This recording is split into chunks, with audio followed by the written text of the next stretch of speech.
Hey, it's going to YouTube, so you know what's best here. Today is finally the day that Apple has unveiled their latest creation, the iPad. It's actually the name of their brand new tablet device. Much anticipation for a long time. People's been expecting this actual tablet for years now, but Steve Jobs finally unveiled it. This was the only thing that happened at their event today. The only thing they talked about was the iPad and its software and hardware. But the device, actually, look at the device here, the design of it is pretty sleek.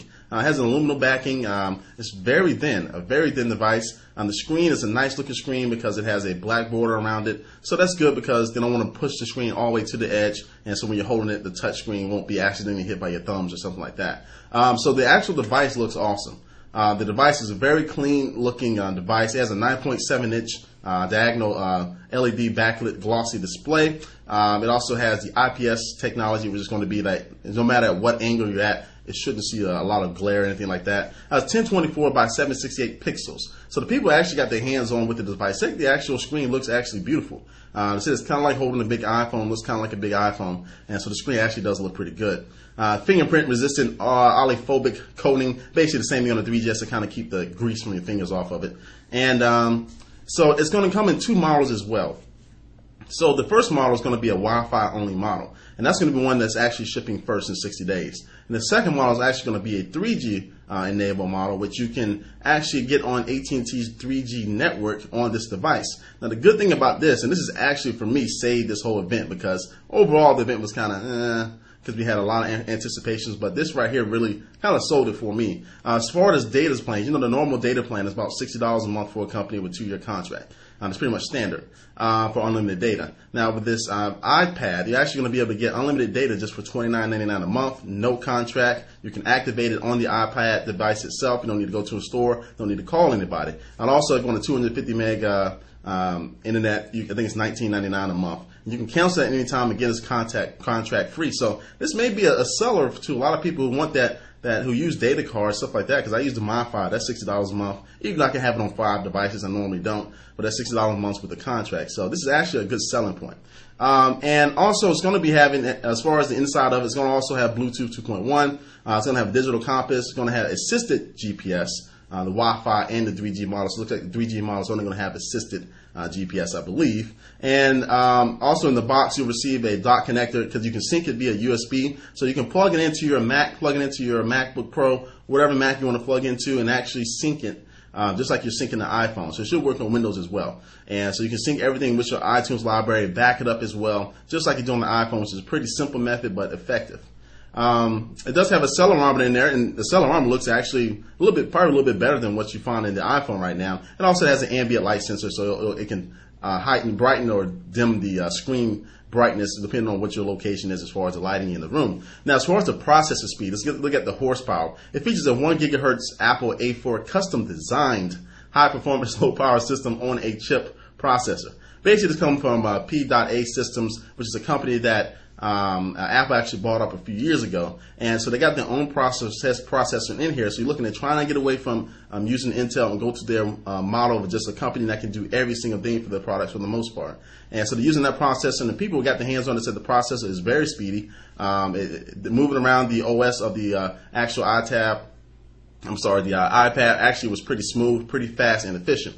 Now looking at the OS, it's just really basically a big iPhone or iPod Touch as far as the OS. So it's not running any type of modified version of Snow Leopard. All your applications do have a little dock there, which you can have dock 4 applications, and also you can have the applications on your screen. Looks like you can add and change the background image though. So it looks like the operating system is really dumbed down. It's really simple. Everybody should be able to use it, not having problems with it really. Now one thing I'm looking forward to, and a lot of people in the Ustream chat to, when somebody's actually going to jailbreak this thing when it comes out, that's going to be fun to see. A lot of good things come with that, but we'll keep an eye on that.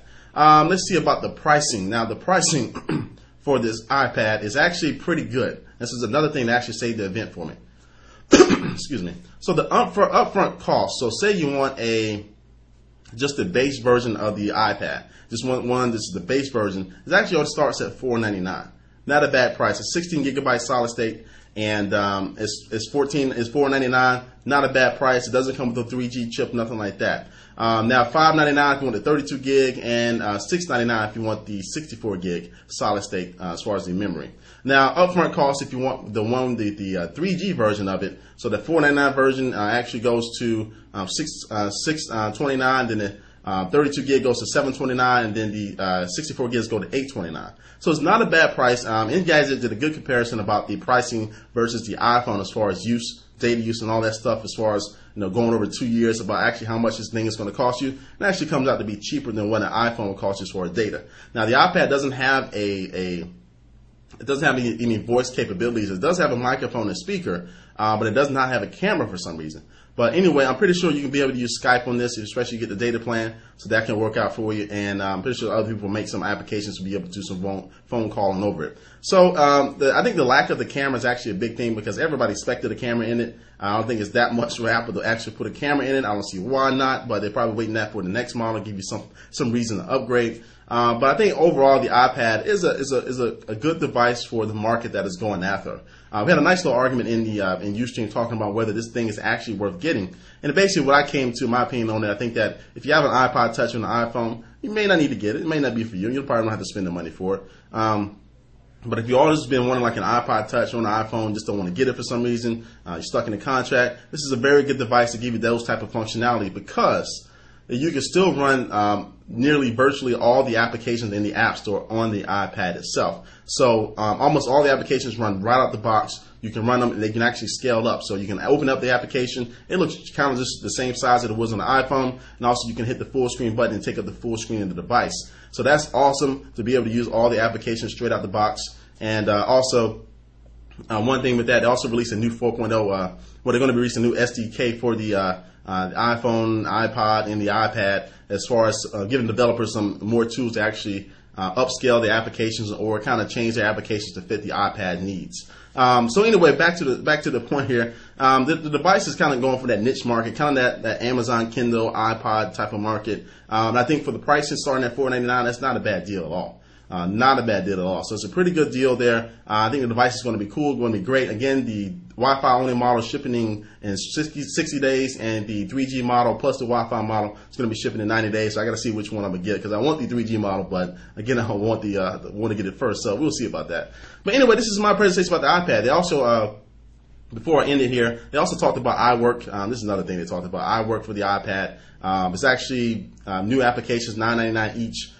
For like Keynote and all that good stuff. It's pretty cool. It's all right. But other than that, the whole presentation really is just about the iPad. Nothing else different, but we'll keep an eye on that. But anyway, Soldier Knows Best here. Thanks for watching. I'll keep you more updated news about the iPad as it comes out, but I'll catch you later. Peace.